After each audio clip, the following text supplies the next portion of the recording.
Hey friends, welcome back to the Essential Astrocast.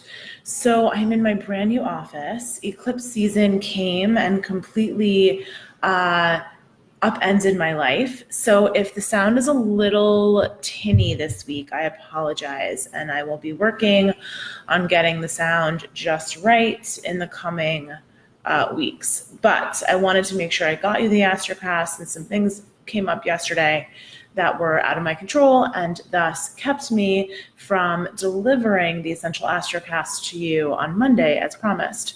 So if you're new to me, I'm Veronica and I'm an astrologer, I'm a yoga teacher, and I love reality TV. And I've been studying astrology for a lot of my life, and now I actually help people learn how to use their charts to take action in their lives, which is the most exciting thing to me, is seeing people actually use their chart, use the astrology, and helping it push their lives forward. And in that way, my life has been pushed forward with the eclipse season, and I moved last week on the new moon. And so I've had a lot of big life changes in the last week. And of course, the eclipses made way for that. And of course, the astrology leading up to the eclipses made way for that. So it wasn't a change that happened in 1 week. It was a change that really happened over the course of several months, which led to the big moment last week. So, all right, so let's dive into how the astrology is impacting all of us on a collective level. Now, mind you that you have to really look at your own chart to see where these energies are playing out for you, but we generally know on a collective level how the energies play. So think about how the eclipses have impacted you. Think about what stories are being sussed out in your life right now. Is it something with your home, like me? Is it something with your career? Is it something in your relationship? A lot of people are feeling that the eclipses impacted their relationships, and that's because we had eclipses in Capricorn and Cancer. Capricorn represents the father, Cancer represents the mother. So inevitably, our masculine, feminine energy in our life, in our relationships, in our families are all going to be impacted. Furthermore, we had Mercury in Cancer retrograde, well, in Leo and Cancer, but mostly Cancer. So now Mercury has left retrograde, it's moving direct, but it is still in what we call the shadow period. So it's for the third time going through those degrees that it had retrograded through. So it's still in Cancer, and it's going to be leaving Cancer this week and going back into Leo again, and then it'll really start to pick up momentum and start moving forward. Now, yesterday, I had some unexpected weird communication things happening, and that was why I couldn't come to you guys, because I had this email that made me freak out, and I had to call the bank and blah, blah, blah, blah. Very Mercury retrograde, right? So misunderstandings, getting an email, unexpected, not knowing what's going on. Very Mercury retrograde. Felt like Mercury retrograde, and that's because Mercury is still in its shadow period. It's not completely done with us. So while everyone is celebrating, like, yay, Mercury is direct, we're still in that shadow period, and we still have to just be cognizant of your communication, of what messages are coming through to you, how you're speaking to others, how others are speaking to you. Take deep breaths, hold your tongue, try not to create more confrontation than you have to. So that is what's going on with Mercury. This is a really nice week, and I'm really excited for this week, because I think this week is an integration of the eclipses. This is an opportunity for us to feel into how the eclipses have had an effect on our lives. And for some of us, like myself, the eclipses have had a profound effect. I moved out of the apartment I had lived in for 14 years, for pretty much my whole adult life. So this week is really an opportunity to feel into the aftermath of the eclipse. So often when eclipses happen, we feel, even as astrologers, we feel a little bit sideswiped. There's always something unexpected that we didn't see coming. So you kind of need a down period after the eclipse, a couple of weeks, just to integrate it, to process it. Now, this one had a lot of emotional content to it because Cancer is a water sign, and it rules our emotions, especially emotions related to our family.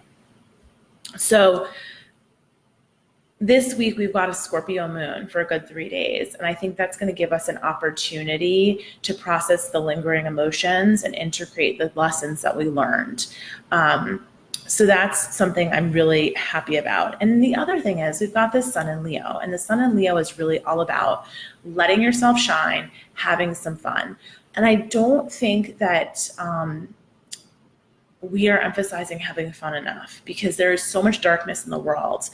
And I was sharing this in my yoga class on Monday. I really feel that we all need to take a step back. And while there is so much darkness in the world, and why there are lots of things to be angry about, for our own, self-care, we need to allow ourselves to receive the goodness too. And Leo is really about the goodness. It's really like a well-balanced Leo is the most generous person.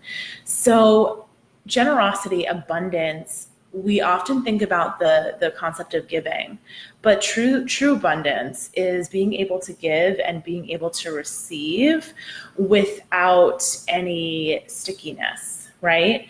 So I want you to think about how can you practice receiving the goodness that you do have in your life and that is coming to you. Jupiter is in a lot of the astrology this week, and Jupiter is the bringer of gifts and good luck and abundance. It's the Santa Claus of the zodiac. So I want you to really sit with, where are you receiving goodness? Where are you receiving blessings? Can you put more of your heart and your mind and your energy on those things? Not to say that you can't be angry, not to say that you can't go out there and protest and give to great causes that are fighting for gun control and all of the other issues in our society that really need to be dealt with. I'm not saying don't deal with them. I'm just saying give yourself space and time to also be with the goodness. Okay, so I want to go through the week and give you all of the details and all of the things you need. So last week we talked about the yod. So the yod is the finger of God in the sky, and it is a fated thing. If you might have a yod in your chart. I have a yod in my chart. Some people do. And it means that God is basically pointing at one planet and saying, you got to do that. Your destiny is calling you to work on that planet's thing. And when there's a yod in transit, we usually don't talk about it too much, but last week was hanging out for more than a week, and I felt like it was important. So the yod last week was pointing at Mars. Mars is the action taker, determination, forward moving. So it was really like, okay, let's pick ourselves up and get out of this eclipse, because the new moon ended eclipse season. That new moon in Leo was the official end of eclipse season. Now Mercury is still retrograde in Cancer, so we're still feeling some of the stuff of eclipse season, and we're going to still feel the remnants of eclipse for a little bit. That's normal. We're also feeling that Mercury retrograde shadow. So it's like, with astrology, it's not black and white, it's always gray. So you don't go from, oh, we're in Mercury retrograde, oh, now we're out, I feel totally different. There's going to be a little bit of integration period. There's going to be a little bit of transition, like in anything. So you got to breathe through the transitions. Like in yoga, we talk about the transitions are actually more important than the poses. The transitions are actually where people get hurt. It's because they're not paying attention. So if anything, breathing in the transitions is actually more important than breathing in the poses. Not that you shouldn't breathe in the poses. You got to breathe all the time, or, you'll pass out. So, all right. So with that, I want to say that the yod is still in transit, but it's actually shifted. So Mars has moved past, and now the sun has taken Mars's place. So now Saturn, Neptune, they are pointing to the sun.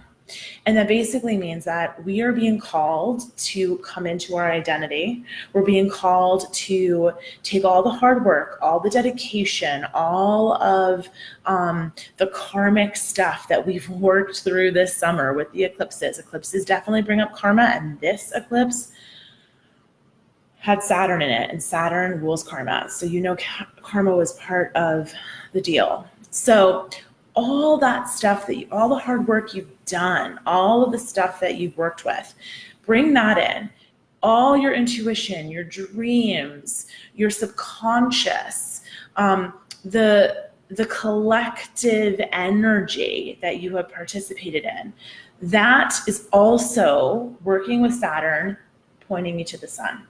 So all the work that you've basically done this summer, whether on an emotional level, psychological level, the material level, within your relationships, whether it's physical health, whatever you've been working on, this is the time for you to really stand in it and shine and say, hey, I did this, I'm here, this is what I stand for, this is my dream, this is what I'm working on, I'm shouting it out from the rooftops. You can identify this as I am this, right? Like, the sun is our ego, the sun is our identity, the sun is our life force. So how can you honor that this week? Because the finger of God, the Yod, is pointing at the sun. And so collectively that tells me, so firstly, you can look at where Leo is in your chart, and that will tell you what part of your life is being illuminated by the sun. But even if you don't know that, how can you step into your own light? How can you step into the light of yourself, of your true self, and let people see that? Because the sun rules Leo. So the sun is at home when it's in Leo. And the sun brings light and the life force, and it rules who we are when we step out of our house in the morning. So the moon, it lights up the dark, right? But the sun is like, this is what I want to be known for. This is who I am. So I think the ego gets a bad rap. Leos often get a bad rap for having big egos, but a truly balanced Leo has a healthy ego and a healthy understanding of their will and their determination and their presence in a room, right? So that's really important. Sometimes when people say, oh, wow, like so-and-so is a great teacher, it's not even that they necessarily have a better understanding of the information than someone else. It's the presence they bring into the room. I was talking about this yesterday or on Sunday with one of my friends, and I was saying how if you see, like I saw Oprah in person years ago, and in a room of 15,000 people, every single person in that room in that arena rather, was not looking at their cell phone. Every single person felt like she was talking to them. She was speaking to them personally. And in yogic terminology, we would say that is having a huge aura. The ability to hold that space for that many people means that your aura is so strong and so magnetic. So that is kind of what I'm feeling this week with all of this Leo and the Yod pointing to the sun. I hope that inspires you to step into yourself. I hope that inspires you to get out there and play. Don't keep yourself from having fun. You know, Leo season comes at the height of summer, and I feel, at least in the Northern Hemisphere, and to me that feels like the perfect time to get out there, take a few days off, and just enjoy your life. Can you be with the sun, be with the sand, be with the ocean, be with, you know, your iced coffee on a bench for an extra long lunch break? Just have some fun, enjoy life, be in the present moment, because that's really what this is all about at the end of the day. Okay. So Monday we had the moon in Libra. Moon in Libra really wants to find harmony in relationship. It was squaring the Capricorn planets though. And so those Capricorn planets, the node, Saturn, Pluto, they all had a big part in the eclipse. So yesterday you might have been feeling a little bit of heaviness, a little bit of lingering eclipse hangover. You might have also been revisiting some arguments, conversations, themes that were coming up during eclipse season. But also Libra really wants peace and harmony over everything else. So that indicates to me that yesterday and today were a great opportunity to integrate and process and put into action all the lessons of eclipse season. Tuesday, which is today, because I thought I was doing this yesterday when I prepared this, but then it's Tuesday, of course, and we're doing this. So Tuesday, we had the moon was void this morning, and then it went into Scorpio at 11:31 a.m. It's going to be in Scorpio for most of this week. It's going to move into Sagittarius at the end of the afternoon on Thursday, Eastern Standard Time. So that says to me that Scorpio is really about getting into the depths of your psyche.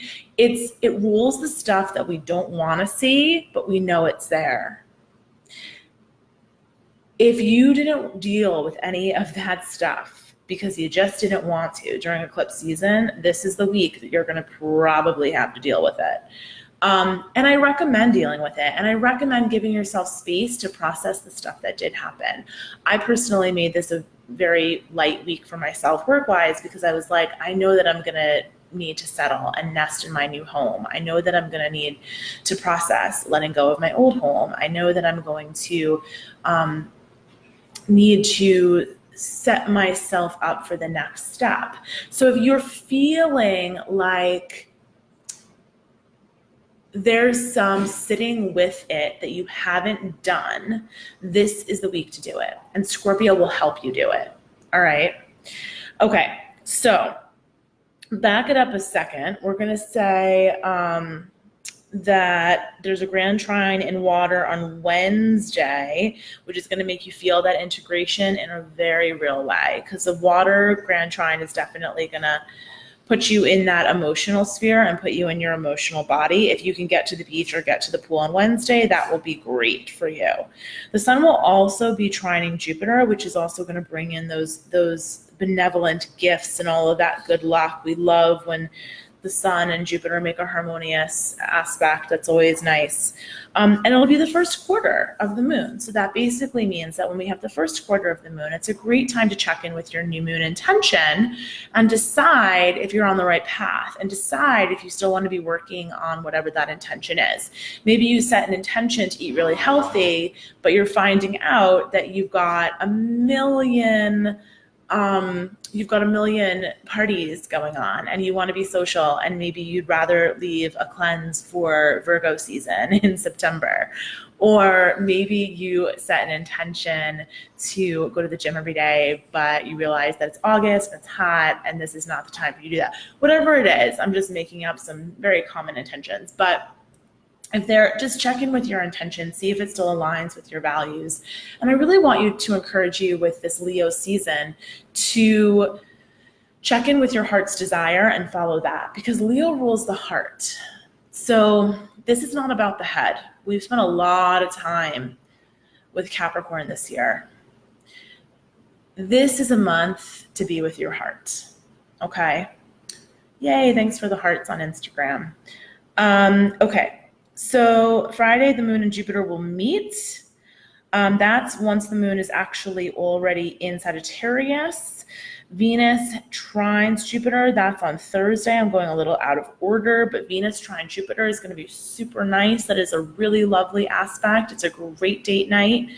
Friday, when the moon and Jupiter meet up, that is going to be also a great day to just check in, count your blessings. If you don't journal, it's a great day to write down 20 things you're grateful for.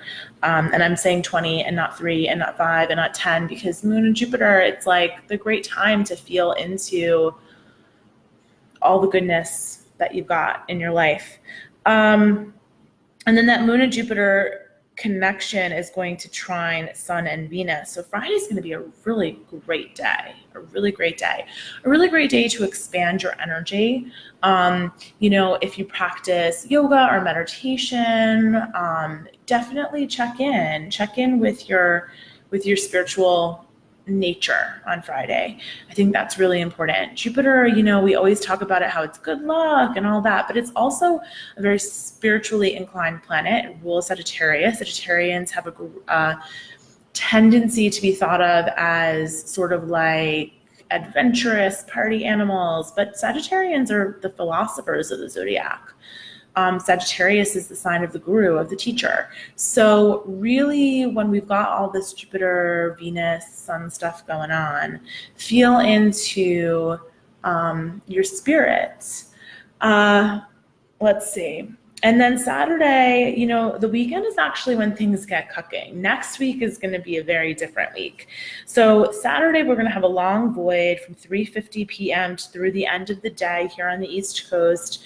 Saturday, relax, have a nice day, do whatever you do on Saturdays, right?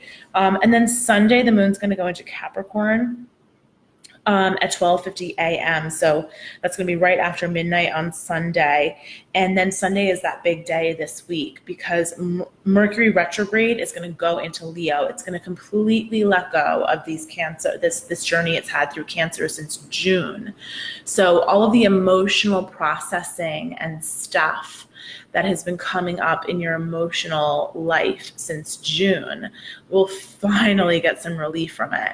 One of my favorite astrologers, Ann Ortley, was saying how Mercury in Cancer is really tough because it makes everyone so whiny. And she had a great example about how this week, how Mitch McConnell, people always, make fun of him and he doesn't care. And this week someone called him Moscow Mitch and he was whining about it. And she's like, that's Mercury in Cancer all the way. So, Mercury in Cancer can make us a little whiny. But Mercury in Leo can make us a little into talking about ourselves, as she says, so we can really start to, our communication and our mind will be in that Leo space. The sun is obviously there, but Mercury will catch up and then we'll be feeling a little bit better, I think. Jupiter is going to station direct on Sunday. So Jupiter has been retrograde for quite a while. So now the outer planets, Jupiter and Saturn and Jupiter, Saturn's on the cusp. But anyway, regardless, so those outer planets, when they go retrograde for quite some time. So I do not think it's a big deal. I do not think it impacts us. When someone says, oh, this Jupiter retrograde is really impacting me, I'm like, maybe if you're a Sagittarius and you have a ton of Sagittarian planets because you're a Sagittarius and that's your ruling planet. But for most of us, those outer planets are not going to necessarily have a huge impact when they're retrograde because they're retrograde for a lot of the year. But Sunday is really interesting because Jupiter is going to station direct and Uranus is going to station retrograde. And now while these retrogrades for the outer planets are not a big deal, when they station, it is a big deal. And the same with Mercury, Mars, Venus.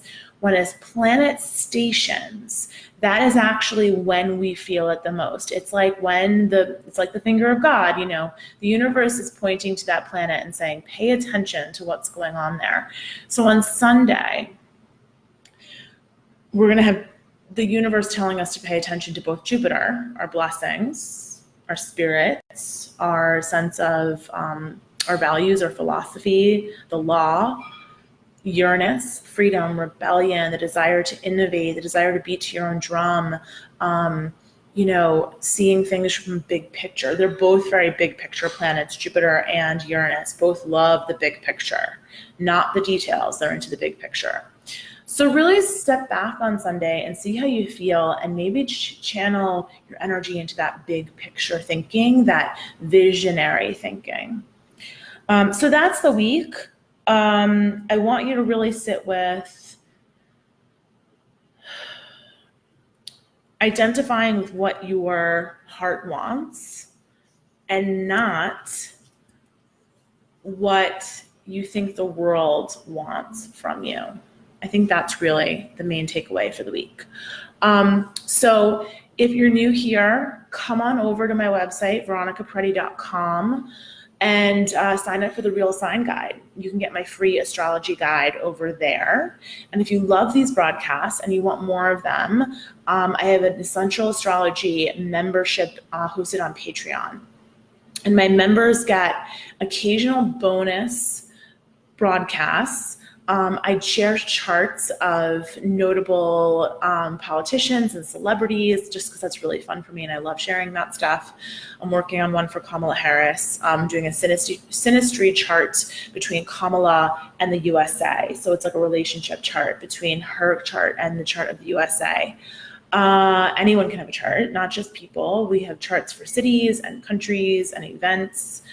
And then I also have a new moon and a full moon broadcast each month for those folks on Patreon. I apologize for the sound today and the extra noise. We're going to get that keyed in for next week, but I didn't want to wait any longer to do the broadcast. So if you have any questions, you know where to find me, veronicaparty.com, or you can always leave comments on Facebook, Instagram, YouTube, wherever you watch this podcast. If you're listening on the podcast, and you're enjoying what you're hearing, please rate and review it so other people can find us. And I hope you have a fantastic week. Lots of love. See you soon.